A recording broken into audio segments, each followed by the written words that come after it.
अस्सलाम वालेकुम my social media family, कैसे हैं आप लोग। उम्मीद करते हैं आप लोग खैरियत से होंगे। जब हम बात करते हैं पाकिस्तानी अदाकार अमाद अरफानी की, जिन्होंने अदाकारी और अपनी शख्सियत के बदौलत जो है बहुत ज़्यादा नाम बनाया और बहुत कम अरसा में उन्होंने शायकीन के दिलों पर राज किया। इसके साथ ही वो बताऊँगी कि बरसों से शायकीन जो कि उनके मुनफरिद अंदाज़, उनके लहजे, उनकी खूबसूरत अदाकारी की वजह से उन्हें पसंद करते हैं। फ़ैशन इंडस्ट्री में इनकी मेहनत और मुसलसल बेहतरी में परफॉर्मेंस और इसके बायस हालिया अरसे में एक के बाद इनके जो एक ड्रामास हैं वो भी कामयाब ड्रामास, उसके बाद लोग जो हैं वो इन्हें बेहद सराहते हैं, इन्हें बेहद पसंद करते हैं। इनका अंदाज़, इनकी पुरवकार शख्सियत, इनकी गुफ्तगू और इनका जो बड़ा ही सुलझा हुआ और बड़ा मुहज़्ज़ब किस्म का जो अंदाज़ है वो लोगों को बहुत मुतासिर करता है।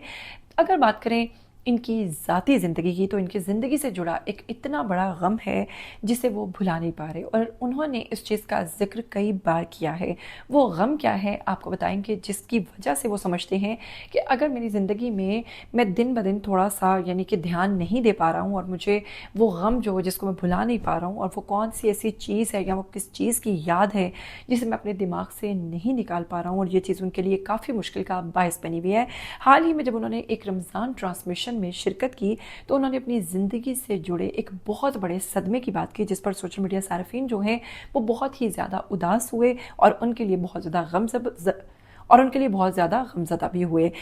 तमाम तफसीलात आपको बताएंगे, इस खबर की तरफ बढ़ेंगे, आपको बताएंगे कि इनसे सवाल करने वाली होस्ट के ऊपर भी खासी तनकीद की जा रही है। तमाम तरह मामलात को डिस्कस करने से पहले अगर आप लोग चैनल पर नए हैं, जी हाँ, इसको सब्सक्राइब कीजिए, बेल आइकन को प्रेस कीजिए। आने वाली वीडियोज़ के बारे में आपको पता चलता रहना चाहिए। बिना वक्त को ज़ाया किए अगर हम बात करें इमाद अरफानी की, तो इनकी अहलिया मरियम शफात ने हाल ही में एक रमज़ान ट्रांसमिशन में पहली मरतबा अपने बेटे ज़ावियार की यादों पर बात की। जी हाँ, उन्होंने अपने बेटे और उनके जो हस्बैंड हैं उन्होंने भी अपने बेटे के बारे में बात की और उन्होंने कहा कि हमारा जो बेटा था वो हमारी शादी के 3 साल बाद पैदा हुआ। 3 साल बाद पैदा होने वाले इस बेटे का नाम जो है उन्होंने ज़ावियार रखा था, और ये इनकी ज़िंदगी का एक बहुत बड़ी खुशी थी और ज़िंदगी का एक बड़ा ही कीमती उनका सरमाया था, जिसे वो अपने बेटे की सूरत में देख रहे थे। और वो अपना बेटा जो है उससे बेहद मोहब्बत करते थे, क्योंकि उनकी शादी के 3 साल के बाद हुआ था। इसके साथ ही वो कहते हैं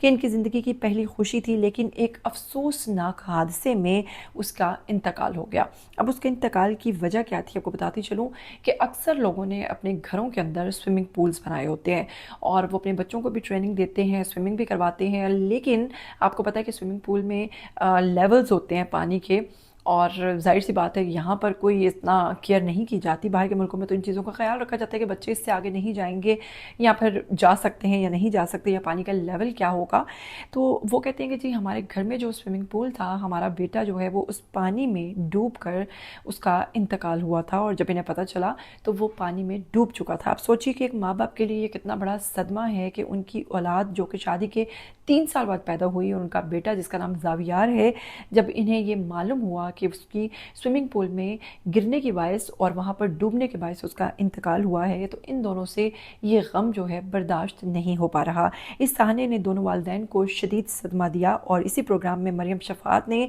एक और अहम इंकशाफ किया और बताया कि हमारे यहाँ एक बेटी भी है जिसका नाम आयला नूर है। उन्होंने बताया कि बेटे के इंतकाल के बाद ज़िंदगी को दोबारा संभालना आसान नहीं था, लेकिन फिर भी ज़ावियार के रुखसत होने के बाद भी मैं आज भी महसूस करती हूँ अपने घर में उसकी मौजूदगी को। जी हाँ, वो कहती हैं कि हमें वो हर वक्त हमारे आसपास महसूस होता है। अमाद अरफानी और उनकी बीवी मरियम शफात ने बताया कि ज़ावियार इनकी ज़िंदगी में तवाज़ुन और खुशी पैदा करते हैं। घर के हर कोने में उन्हें ये महसूस होते हैं। वो हमारे दिलों में आज भी ज़िंदा है, भले वो इस दुनिया से जा चुका है। अब आप सोचिए कि वालिदैन की मोहब्बत जो है वो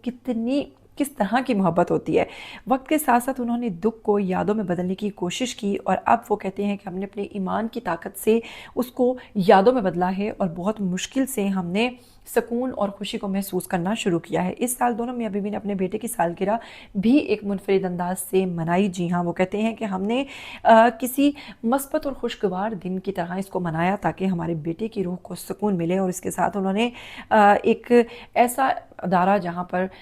स्पेशल बच्चे या फिर ये होमलेस जो बच्चे होते हैं या फिर इस तरह का जो प्रोटेक्शन सेल होता है, वो कहते हैं कि जी हमने वहाँ जाकर इन बच्चों के साथ वक्त गुजारा। उसके साथ अब आपको बताऊंगी कि आजकल کل جو ہمارے شوز ہیں، مارننگ شوز ہیں یا پھر جتنے بھی ہمارے ٹی وی شوز ہیں، اس میں لوگوں کی نجی لائف کو، ان کی زندگیوں کو، ان کے دکھوں کو اور ان کی پرسنل باتوں کو بہت زیادہ ڈسکس کیا جا رہا ہے، اور اس تمام تر معاملے میں ندا یاسر کو بہت زیادہ تنقید کا نشانہ بنایا جا رہا ہے۔ جی ہاں، ندا یاسر سے کہا جا رہا ہے کہ وہ عماد عرفانی اور ان کی اہلیہ سے ان کے مرحوم بیٹے کے بارے میں سوال کیوں کر رہی ہیں، انہیں کیا ضرورت تھی، وہ چاہتی تو وہ اس کو نجی طور پر خود ان سے پوچھ سکتی تھی، لیکن ٹی وی پر لوگوں کے سامنے اس قسم کی باتیں کرنا، لوگوں کے دکھوں کو اچھالنا اور پھر ان سے اس طرح کے سوالات کر کے اپنے پروگرام کی ریٹنگ اور ان لوگوں کو پریشان کرنا جو ہے وہ قطعاً درست نہیں ہے۔ بہت سارے لوگوں نے کہا اس قسم کی اگر اتنی ہی ہمدردی تھی تو ویسے اکیلے میں جا کر ان سے سوال پوچھ لیا ہوتا، لیکن آپ کو پتا ہے کہ جناب ریٹنگ کے لیے یہ تمام چیزیں تو کرنی پڑتی ہیں۔ اسی طرح پروگرامز میں لوگوں کو بلایا جاتا ہے اور ان کے ساتھ جڑی ان کی جو نجی معاملات ہوتے ہیں ان کو ڈسکس کر کے پروگرام کی ریٹنگ تو بڑھ جاتی ہے، بعد میں ان کی زندگیوں کی مشکلات کتنی بڑھ جاتی ہیں یہ وہی لوگ جانتے ہیں۔ اس کے ساتھ ہی جناب لوگ کہہ رہے ہیں احساس نام کی کوئی چیز بھی ہوتی ہے جو کہ ندا یاسر کے اندر تو بالکل بھی نہیں بچی۔ اگرچہ عماد عرفانی اور ان کی اہلیہ جو ہیں انہوں نے بڑے حوصلے اور وقار کے ساتھ جوابات دیے، مگر ناظرین کا کہنا ہے کہ کچھ زخم جو ہیں وہ ایسے ہوتے ہیں کہ جنہیں چھیڑنا نہیں چاہیے۔ اس چیز کا ذکر بطور وہ کئی دفعہ کر چکے ہیں کہ یہ ان کی زندگی کا ایک بہت بڑا غم ہے اور ان کا بیٹا جو زاویار ہے وہ انہیں نہیں بھول سکتا اور وہ اس سے بے حد محبت کرتے ہیں۔ آئیے کمنٹ سیکشن میں آپ کی باری، اب آپ کمنٹ کر کے بتائیے گا کہ ندا یاسر جو ہیں انہیں ان سے اس طرح کے سوالات کرنے چاہیے یا پھر نہیں چاہیے، یا پھر لوگ جو ہیں وہ بلا وجہ بھڑک اٹھتے ہیں۔ آئیے کمنٹ سیکشن میں اپنی رائے دیجیے، اس کے ساتھ مجھے دیجیے گا اجازت، پھر ملیں گے۔ ٹل دین ٹیک کیئر، اللہ حافظ۔